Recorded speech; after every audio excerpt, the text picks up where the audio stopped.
Brittany Dunn is our guest today. Brittany is a co-founder of Safe House Project and serves in leadership as its Chief Operation Officer. Prior to Safe House Project, Brittany spent 10 years in international business development at careerbuilder.com. Brittany earned a BA in economics and English from Wellesley College. She graduated top of her class with an MBA and received the CEO Circle Award from Thunderbird School of Global Management. She's a member of Beta Gamma Sigma, Pi Sigma Alpha, Wellesley Alumnae Association, the Naval Officers Spouses Club, and is an active member in her church. Brittany serves as a member of the Virginia Governor's Commission on Human Trafficking Prevention and Survivor Support. She's a military spouse, the mother of two, a lifelong learner, world traveler, and protector of the vulnerable. Brittany Dunn, welcome to Next Steps Forward. Thank you for having me. It's a pleasure to be here. Well, with all those things that you do, hopefully you've got your superhero cape with the dry cleaner this week so you can do all these things. Yeah, each color every day. So we gave our audience a thumbnail sketch of Brittany Dunn. Fill in the details of your life story, please. Well, I grew up in Denver, Colorado, but as a military spouse, have now had the opportunity to move around the United States, work internationally, and honestly, just to get to invest in a lot of different people in a lot of different communities. And so that means that whenever we travel, we always have somewhere to stay that isn't a hotel and a warm cooked meal and friends that just get to kind of come in and out of our world. It means that we've had just so many different people from different walks of life speak into our family and into our service of this country, and then also into Safe House Project. So really for me, it's been a journey of really getting to be part of each individual's lives that we're in for whatever season, and then continue on that journey. So I'm assuming when you travel, you go south for the winter and north for the summer, if you can plan it that way. Yeah, my parents are in Colorado, so some good skiing, all of those fun things. And then, if it was up to me, I'd probably be in Europe most of the time. Good choice. Mm-hmm. So a degree in economics and English may seem incongruent to some people. How'd you make that choice?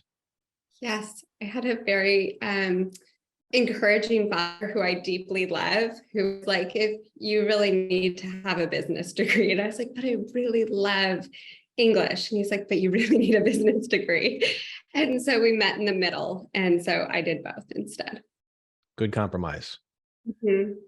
Wellesley is a women's college, so I'm guessing you didn't meet your husband there. Nope, we actually met in high school. So we both grew up in outside of Denver in Littleton, Colorado. And then he went out to the Naval Academy and I was up at Wellesley, and we did the long distance thing for 6 years before I moved to Atlanta to work for CareerBuilder, and he went to Pensacola for flight school. So parallel paths, but just always a few hundred miles between us.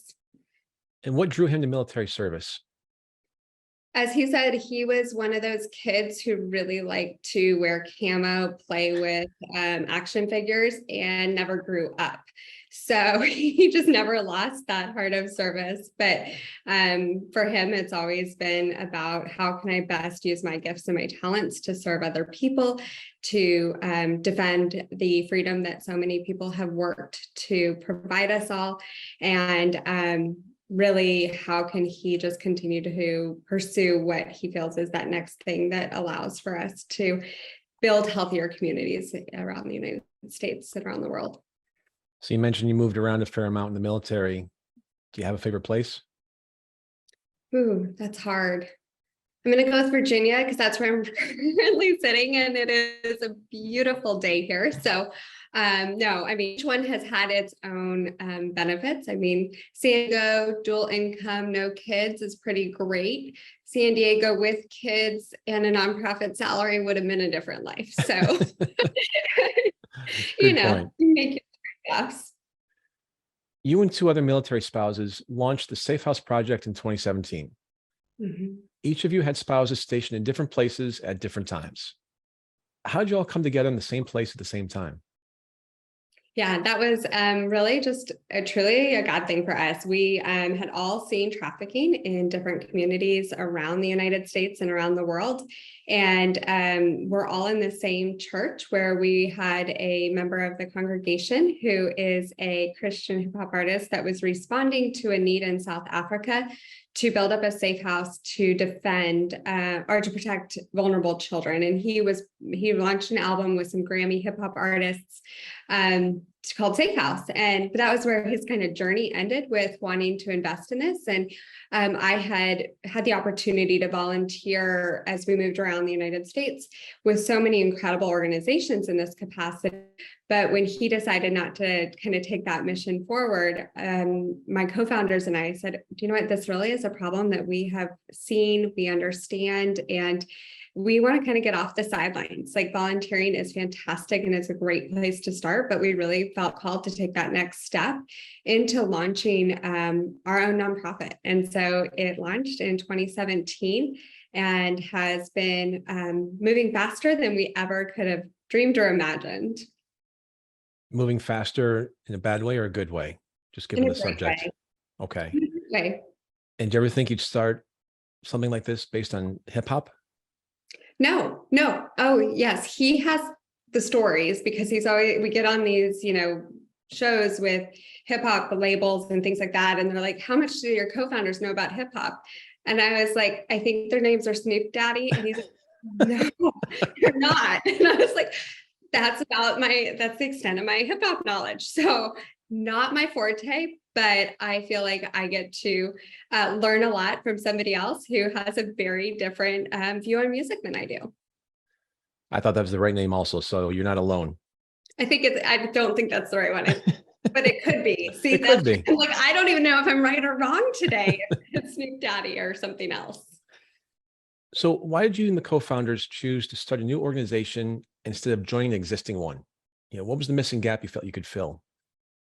Yeah, I mean, one of the big things for us is that, being military families, we did know that we would move every few years. And so starting something local, it would have been great, but it would have meant that we would have to do that and then leave it potentially. And so a lot of where our vision was came out of was just the knowledge that we had to found the organization with a national perspective from the beginning, so that we could continue to grow it wherever our individuals' families ended up moving.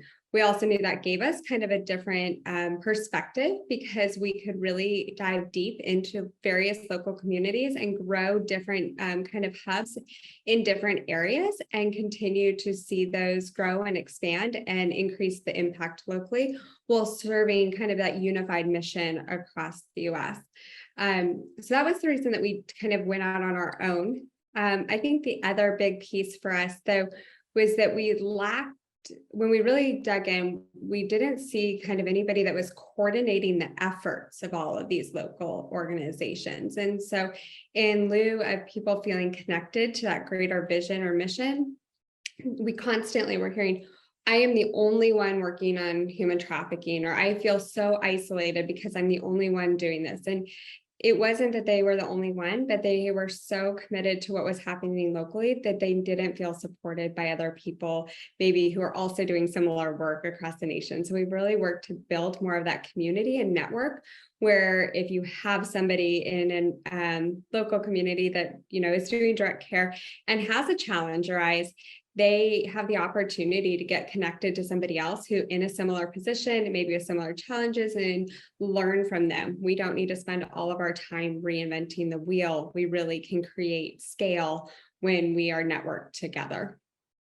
And where are the other two co-founders currently based?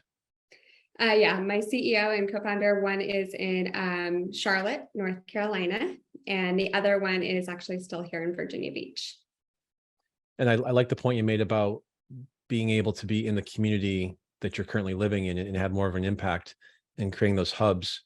It's no offense to you and the co-founders, but I hope you move around a lot more, just so you can start having more of these local communities and hubs, and start spreading the word and sharing information. Yeah. So other than the three of you, how many people do you have on staff? Yeah, we have 9 of us on staff. So that has allowed us to really scale into a lot of communities. There's very little overlap of where we have multiple people. Virginia Beach is one of our exceptions. And so it is great, because we have people in communities across the United States that are doing incredible work We have volunteers in so many other places. And then we, have our board members that are across the US. So it's really empowering because everybody does kind of have that ability to go very local in their own community, but then be part of this organization in varying capacities that they then can learn from, as I said. And are most of your people from the social services profession, or do they bring different experiences and skill sets to the Safe House Project? Everybody comes from all different areas. It's been great. I think that is one of the things I've loved is seeing people use the unique skill sets that they have for service. And so we have those who have been, more in the social service or law enforcement side of the house or policy. But then we also have people who, their background is in marketing or sales or pharmaceutical sales. They just know how to go out and talk to people and network into the community. We have individuals who have been the CHRO of a bank who volunteers her time, to really ensure that our HR policies are there. And there's just, every person is so unique in how they approach it. And I love that because when we each are using our own giftings, then we can really do more together than having just uniformity across. But I think the best part of the team is really the number of lived experience experts or survivors of trafficking that are part of it. And so empowering them to figure out how they want to uniquely contribute to an industry that exploited them allows for them to really regain independence. It makes them feel like they can really shift the landscape to see something really bring hope out of a really dark situation for them. So that to me has been a huge blessing to have their obviously lived experience, but also matched with their passion, their drive, their education, and all of the things they've done since that equips them to have the holistic skill set to really be powerhouses. So you were interested in English. Your father wanted you to have a business degree. Mm-hmm. Did you ever think you have a career in the nonprofit space, and in particular in human trafficking? No, I really didn't. I mean, I thought that I would always give back in this capacity. I always thought that it would be something that I would volunteer with, but it's one of those moments when you see something that's so hard, you just say, okay, guess what? I mean, yes, I can continue to do it in these limited capacities, or I can dive full in and really just figure out how to make some impactful change. Safe House Project's mission is threefold. So let's take them one at a time. To increase survivor identification beyond the current 1% through education. What's involved in achieving success in that area, and what results have you seen? Yeah, so for perspective, when we launched in 2017, Health and Human Services estimated that 300,000 American kids are trafficked every year in the United States. Since then, that number has been rescinded, but it's one that still opened our eyes to, hey, this is a problem that's happening. And regardless of prevalence, like that's a hard thing to estimate with a legal industry. We were seeing the effects of it in other ways through our community. And so we were seeing that through mental health. We were seeing it through addiction. We're seeing it with just systemic issues within foster care or homelessness. Like it was just bubbling up in all these different arenas. And so what really drove us initially was that we saw a lot of education out there where it would be these long checklists of like, these are all the millions of things that could suggest trafficking.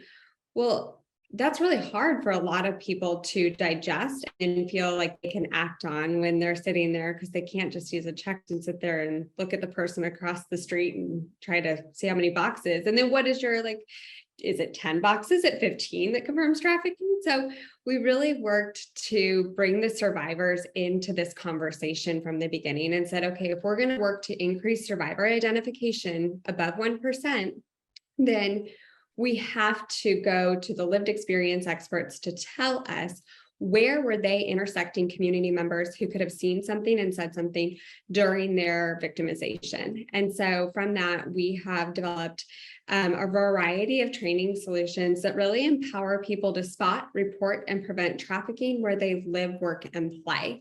And we've really tried to do that in a way that is broken down into small 5 to 7 minute video segments where they can hear a survivor's story about one form of trafficking, and then it aligns to the signs and indicators. And so that's called On Watch. It's available at iamonwatch.org. It's a free 1-hour training. But of course, it doesn't stop there. Then we work to do that in the healthcare sector with our healthcare professionals, and that's a more intensive training. And then we do that through law enforcement training or with educators or other frontline response types individuals.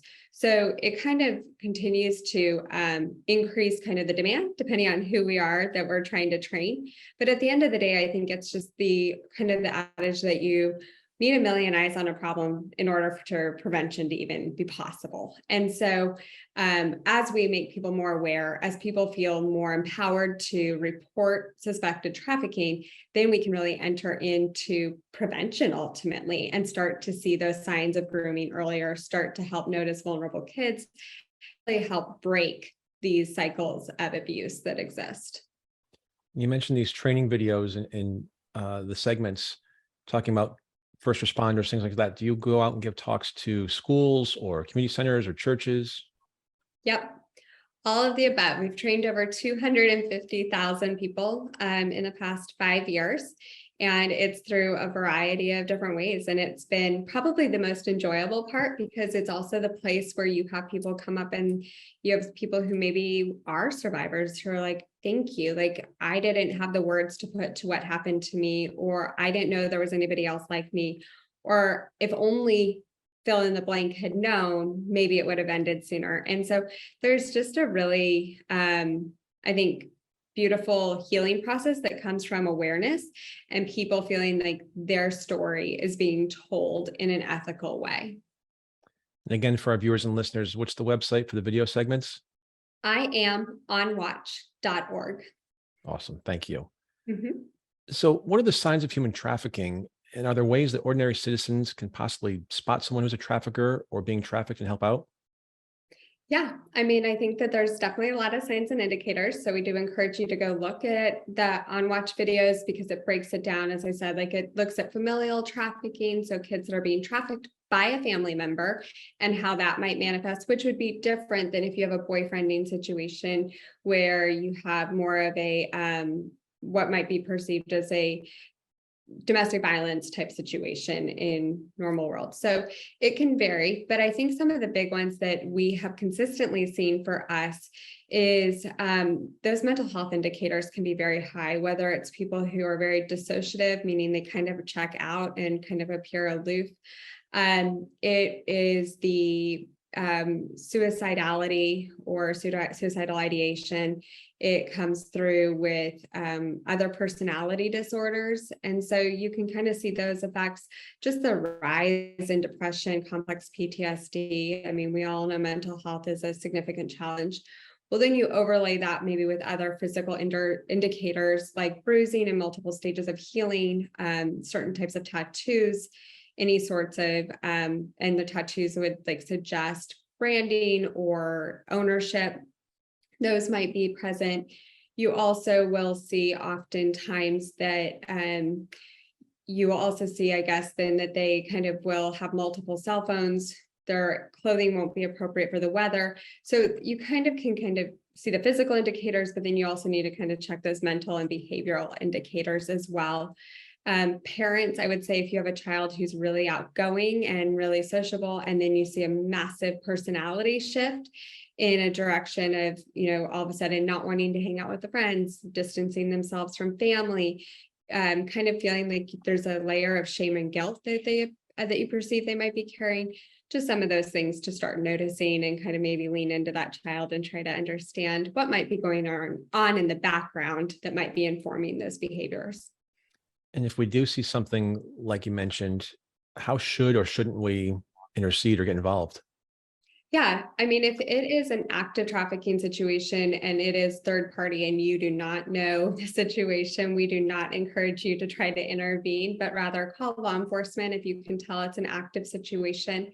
If it is something where you kind of walk away and you go an hour or two later, that still isn't sitting right with me, because we've all had those encounters, whether it's in an airport or in a hotel or at a truck stop or, on the beach, doesn't matter. We always recommend at least reporting those tips to the National Human Trafficking Hotline, because they aggregate all of those and create patterns for law enforcement. If you find, that those two aren't available or aren't the best aren't the best option, and you have somebody who you have built a rapport with, and that they might be coming into your church, or you've built a relationship with them because they're an individual that you're a friend with, you can always call us and we will assist with survivor services and just making sure that they feel connected into those options. And so that's also to say that not all of those will be active trafficking situations anymore. You might have somebody who identifies to you who said, I got out of this situation a year, 2 years ago, but it's still something that's really impacting my life. Like, what can I do? Then we're definitely here to help. A few minutes ago, you mentioned familial trafficking. We had a guest on about a month ago who was sexually abused by a relative through marriage. It's not quite the same as trafficking. My wife and I have 3 kids. What type of person is it going to be a trafficker of somebody in your family besides the scourge of the earth? Right. I'm like, it's hard to even wrap your mind around it, to be honest. Completely. You think through and you're like, okay, the average age of an individual is first trafficked is estimated around 12 years old. But so often that child sexual abuse starts so much earlier with familial trafficking. So you're looking at individuals who have really experienced horrific things from a really young age, and that behavior has been normalized. And so child sexual abuse is not new. And really trafficking is just a further iteration of that, where now they're capitalizing on what has always been there. And so it's really hard to divorce those anymore. There's just a very strong correlation between those who experience early child sexual abuse and those who are vulnerable to trafficking later in life. And so, oftentimes it is to meet basic necessities, or it's to help feed an addiction of a parent or something along those lines, or it could be that it's a family member through extension, like an aunt, an uncle, a sibling, and so it isn't always going to just be the parents, but it's really just evaluating who are safe people in individuals' lives, and how's that individual responding to them, and what is kind of their demeanor around those individuals. It's a sad day in society when you have to see who's a safe family member. Right. It's a concept I can't fathom. Yeah. So you've also said that to stop trafficking or identify people in trafficking situations, that you have to be as creative as the traffickers themselves. Mm-hmm. One creative approach involves the pest management industry. What are you doing with those professionals?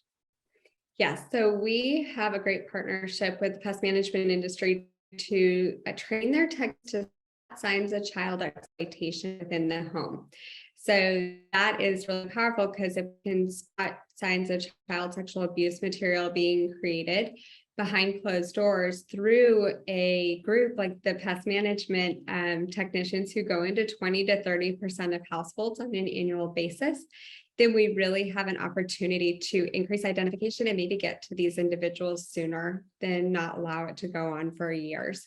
So that's where we've really seen a lot of opportunity, is with any of those in-home service providers, to just be creative in our solutions. That's brilliant.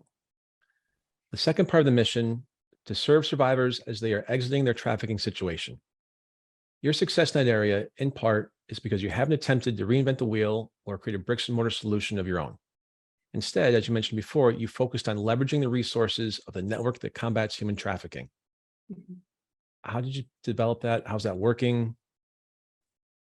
Honestly, it's not something I think we could create again if we tried. It's one of those things where when you are serving people well and doing what you say you're going to do, your name goes out in front of you. And so I think the most viral aspect of our emergency program has been survivors themselves who pass our number to the next survivor that they know is still trapped in that situation. And like it just feeds through, because so often there are maybe services that aren't rendered as well as they need to be. And so when those survivors reach out and they're met with services that don't really meet their needs, they're reluctant to try again because they don't know who they can trust.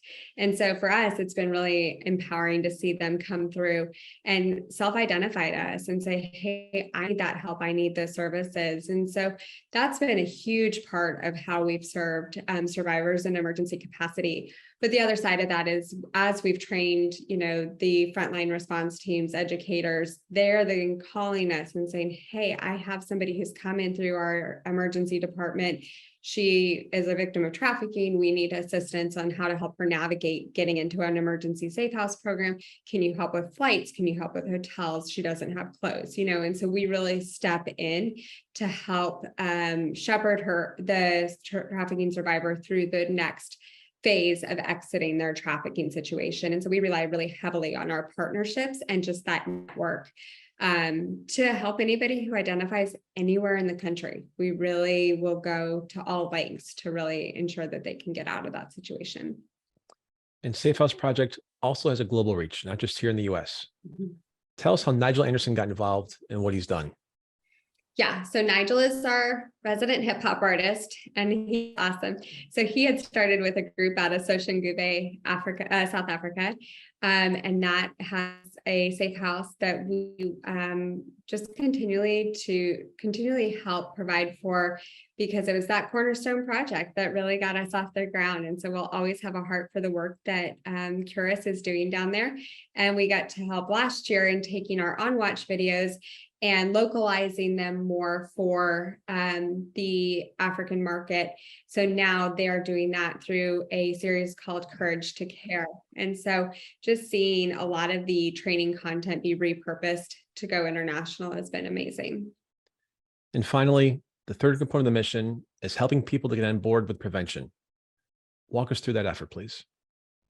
Yeah, so a lot of where we want to see things go is ultimately eradication. And that comes down to, how do we prevent trafficking? And prevention is, primary prevention is stopping it before it starts, but secondary and tertiary prevention would be, how do we make sure that safe houses are there that really help needs of survivors when they're exiting their trafficking situation, to get them the healing that they need to break cycles of victimization. And so we really work to, as I said, increase that identification for prevention purposes as well, but also to ensure that the safe houses are there to really serve anybody who's seeking to exit this. And when we can do prevention and treatment, that is the key to success for eradication. The public policy component includes a push for passage of a federal measure, H.R. 6552, the Frederick Douglass Trafficking Victims Prevention and Protection Reauthorization Act of 2022. It passed the House in July and is awaiting Senate action. Is there anything that the people in our audience can do to help with that effort? Yeah, so we were really excited because it took over a year to get HR 6552 onto the floor for a vote this past July. But when we were finally able to get it through those 6 committees, it passed with an overwhelming support of over 401 yeses to 20 noes. So as you can tell, this is very bipartisan legislation. It's one that really people can get on board with, because it really goes to support survivors through safe housing, all the things that we've kind of talked about. It works to increase the prosecution of traffickers and buyers. And then it's really keen on the prevention pieces. And so collectively, that bill has about $1 billion in funding over the next 5 years for domestic and international initiatives to combat trafficking. And so that was really exciting to see it pass, but now it needs to get through the Senate. And so we are really hopeful that maybe it will get through before January, but it's always beneficial for people to just voice to their congressional members their support of these key pieces of legislation. I think the other big thing is, we all know it's midterms, and, to do your due diligence, learn about your legislators, learn about the people at your local, state, and federal level who are advocating for the issues that you care about. And I think when we do that and we really invest the time into understanding who is going to support the causes that mean the most to us, then we see change come on those issues. And so more than anything, it's just, I think when we all do that piece, it shows a desire for change and a willingness to grow. And you said there were 20 members that voted no. Yes. So to your point about being midterm elections and all the lawn signs are popping up in my neighborhood. So we're at that, ninth inning stretch for them. 100 of them in there. I feel like all the yards are filled. I don't know who they're voting for. Well, I think I'm gonna do a little research on HR 6552 to see who voted against it and put their names out there on our social media publicly so that their constituents will know who they are, because I'm pretty sure this is something they'd want to get behind. I don't know why they voted no. I don't know if there's an earmark in there. But quite frankly, that's garbage that they voted no. So I think I'll do a little homework this week for you on that one. And is there other legislation at either the state or federal level that you're advocating for to help people get caught up in trafficking, or legislation or funding that should be approved? Yeah, I think that, each state has a body of legislation it varies, and some states are doing extremely well on passing legislation that's effective. Other states are pretty far behind. And so in general, we really seek to see legislation passed that requires training for healthcare professionals, for educators, for those who are intersecting trafficking victims at a higher rate. Similarly, how can we make sure that there is funding allocated to the services that they will need once identified, and make sure that those are going to organizations, honestly, who are doing really high quality work in survivor care. I think one of the trends that we have seen that is most concerning over time is just the number of local organizations just tack on human trafficking as a kind of quote unquote program, but never really go through programmatic training to serve this population. And that's really dangerous, because if you don't know how to serve this population well, you really risk re-victimizing them. And so in 2021, we launched our national Safe House certification program, which really works to go in and evaluate safe house programming or anybody providing residential care to survivors on how well they are using evidence-based or promising practices in their programmatic elements of their program. How sustainable are they? Because those are really key to making sure that we have long-term solutions that will serve people well and avoid people getting hurt. So those are probably the two biggest things that we have seen, but obviously we are definitely seeing the increased need for prosecution. There are states where, parts of buying are still misdemeanors. And so it is just a lot of discussion around where is the legislation currently, but more importantly, where does it need to go? And so Shared Hope International does a great job of rating some of the child laws. We run the Trafficking Survivor Equity Coalition, which is comprised of over 500 organizations, advocates, and stakeholders combating this issue around the residential piece. So there's a lot of ways to get involved on the policy side. It just depends on kind of which piece of it you want to tackle. Human trafficking takes place in the shadows of society, so it's got to be difficult to know its full scope. But can you quantify some of the numbers for us? I will do my best. Yes, but it is a legal industry. I think, as I said, 2018 Health and Human Services estimated 300,000 American kids trafficked. That's been rescinded. I would say anecdotally, it's a lot larger, I think, than we even recognize. I mean, I was on with a gentleman earlier who just is finally connecting the dots between what's happening with sextortion and sexting and how that can lead to trafficking or recruitment on the gaming console. All of us are become much more aware of how prevalent predatory behavior is in the online space and how easily that can then tip over into the illegal space, or not, they're all illegal, but into full-blown trafficking. But we were at the United Nations last week with the World Health Organization, and globally, they are now estimating that we've seen a rise since COVID from 24 million people globally to 27 million trafficked globally. But victim identification is at around 90,000. So here, when we started, we thought it was about a 1% identification rate. And right now we're sitting at about 0.32%. So we're actually going in the wrong direction due to the just increase in propensity. You started in 2017. What was your vision for the organization at the start? And did you think you'd ever develop the reach that Safe House Project has, or at least develop it in such a short time?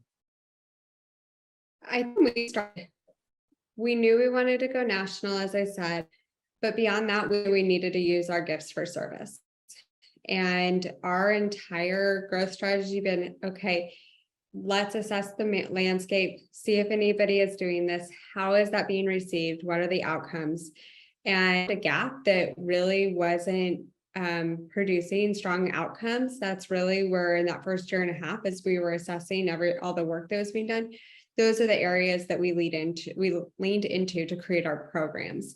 And so I think because it was such a blue ocean strategy at that point, we were leaning into parts of the industry that had a need. And then there were people on either side that we were linking those chains together. And so I think that's really what allowed it to grow as quickly as it did, because we weren't trying to replicate what our partners are doing really well. There's unbelievable people in this space. And so when we all link arms, then we're just so much more effective as a networked together group than we are as individual organizations. And so I think that's just continues to be the vision that we cast before, is how do we unite communities to end child sex trafficking by 2030? Well, the only way we do that is by everybody doing their part, and everybody doing their part either locally at the state or federal level in whatever organization they want to do it with. And that's the piece, like, we don't have ego or pride in this. We just want people to be part of it. You talked about applying the data side to the social justice issue, so there are more strategic solutions and recommendations to attack this crisis. Your dad would be very proud of you with that business side of your thinking, of your brain. You know, he knew better. I will admit it. Don't tell him. We won't tell him. I promise we won't. Thanks. But what sort of solutions can result from that approach? I think what's so important, so I, in my other life, got to do mergers and acquisitions, and everything that we did, we were, starting with a hypothesis, brainstorming, creating our outcome or our predicted outcomes, and then measuring against those. And that doesn't change just because you're in the nonprofit space. We still have to work very hard to understand who it is, what is our program, what are the defined outcomes that we believe we're striving towards, how successful is that, and measure that. And when we do that, what we've found is that we've been able to aggregate a lot of data at both the national and local level about who is trafficking really affecting, what are the deepest needs. So when we are looking to help partner launch or fund new organizations locally, we're looking to meet the needs of where the deepest gaps are. Because if we have a lot of individuals coming in as young survivors who are pregnant, then we need homes that can support not just that survivor, but that baby as well, or see them through that pregnancy and break cycles of generational abuse. And so without knowing that from the data collection side, we wouldn't know where to forecast how to invest dollars most strategically to meet what we believe is the greatest need of the survivor community. So that has been really important, just to help us feel like we're on the right path to creating new opportunities, I guess, for survivors. And beyond your belief in the importance of data, you've also said that we can create a stronger light by uniting lots of little lights. Yes. Put that analogy into perspective as you describe Safe House Project's tremendous success in such a short time. Yeah, I mean, when we started, we really made ourselves students of the industry. We talked to hundreds of organizations, survivors, advocates, task force heads. Like, we just really went out and we said, we don't know what we don't know, but we want to learn. And we want to learn. It's about surrounding yourself with the smartest people, not having to be the smartest person in the room. And when we did that, we found so many people who had incredible impact and incredible knowledge on certain things. And then we were able to say, okay, did you know so-and-so is doing this extremely well in this market? And we were able to transfer that information over to states and see somebody launch something similar in a fraction of the time to what the original project took to get started, maybe in this state. And so by doing that, you just create this network effect where you're decreasing the learning curve for everybody involved, and you're sharing knowledge and best practices. So through that, you have just streamlined activities. You can create scale faster. You help bridge all of these pieces. And then the survivors are looking at it as, we have a movement of people who care about us. We have a group of people that are there to support us. They're not relying on one individual, one organization, one law enforcement entity, whatever it might be, to be the linchpin for success in their story. And so I think that's what's so powerful, is that when we have these multidisciplinary teams or these network effects, that really we can come around and support people more holistically in their healing journey and meet their individualized needs. Has the scope of human trafficking grown in the past decade or so, or are we just more aware of it now thanks to the efforts like the Safe House Project? I think it's both. I mean, I think that COVID did a disservice to us in this capacity, just because so many more individuals were trapped online. And so the National Center for Missing and Exploited Children saw a 90% rise in cyber tips for exploitation. Like, we've seen it come out in other indicators that we saw massive rises. Like, I've seen them reported anywhere from, a 40% rise in trafficking to a 65% rise, and whatever the number might be, I think what we are seeing is that we're more aware. Like, people are seeing this and they're understanding the difference between trafficking now being only involving international individuals flowing into the United States, or that it's only happening overseas. We're starting to awaken to the idea of, like, no, 70% of individuals who are victimized in the United States are Americans in their own community. They're not going to leave their community while being trafficked. So how do we help really serve locally, invest locally to build healthier communities? And I think that awareness is so key, because if you don't understand your enemy, then you can't create a strategic solution to combat your enemy. And so that, I think, is one of the biggest steps we have to take, is softening the ground to really understand what it is that we're fighting and put a strategic plan in place. Strategic solution to combat your enemy. I love that. I think even listening to what your husband talks about a lot, but this is a war, right? It is. Yeah. It's full on war. And just a moment ago, you mentioned the stereotypes about it happening not in my neighborhood or only internationally. There's another stereotype or a myth that people are only trafficked at large events, like when the Super Bowl is in Los Angeles or Atlanta or some other big city, or a seedy motel or truck stop. What's the truth about where trafficking happens? Happens everywhere. Every single zip code, every single community. It happens for a variety of reasons to a variety of individuals. We're all vulnerable. And it's not that traffickers are only exploiting those who have a persistent vulnerability. They're just waiting for your vulnerability to surface and exploit it.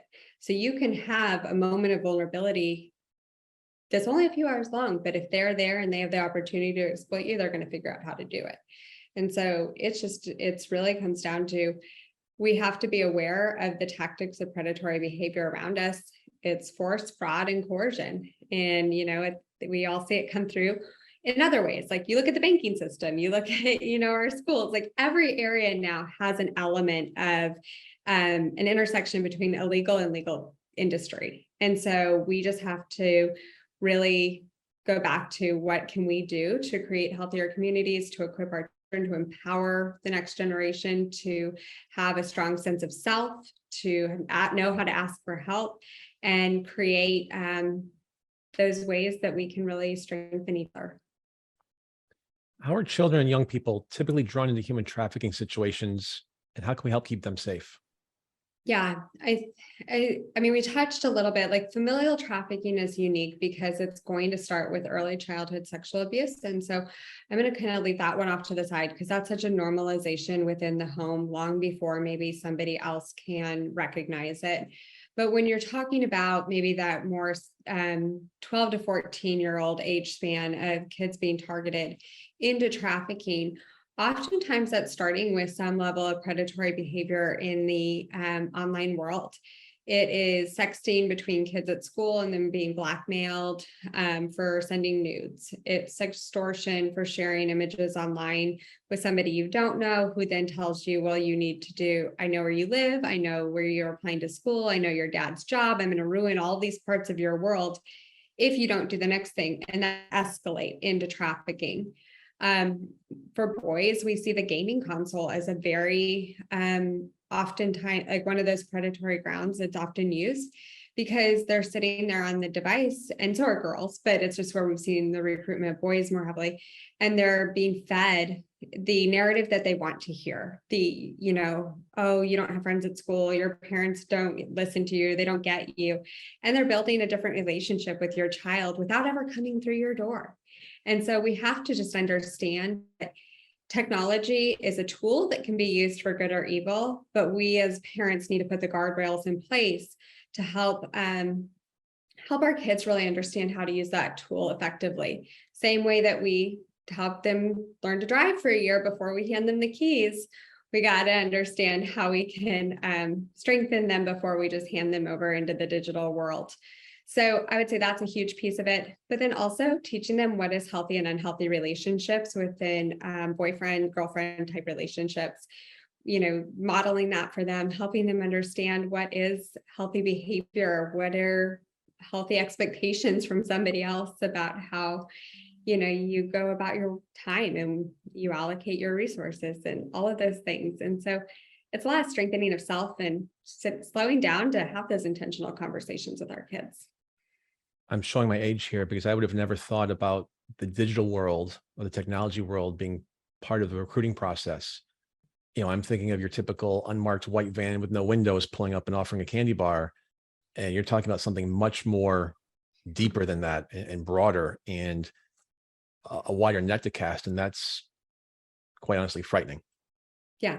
Yeah. The white van, sure. Everybody should always probably still be worried about the white van, but it isn't. Like we see a lot of the posts on social around, Target parking lots or zip ties and I'm like, sure, that could actually lead to abduction. That could lead to a lot of nefarious activity, but that in and of itself doesn't necessarily suggest trafficking. It just suggests somebody who's trying to most likely abduct your child or get money from you or extort you in some other way.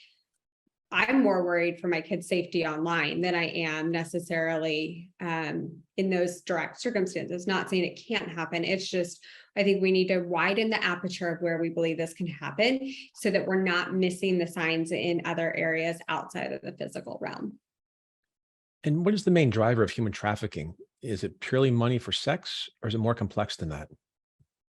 I think from the trafficker side, it comes down to greed and power, and it just depends on which one they're trying to acquire. If it's money and it's greed, then they're going to use that as a profit driving business, the same way that they've sold, drugs or arms or any other kind of product line, as they so often refer to it. Humans are just one more element of that.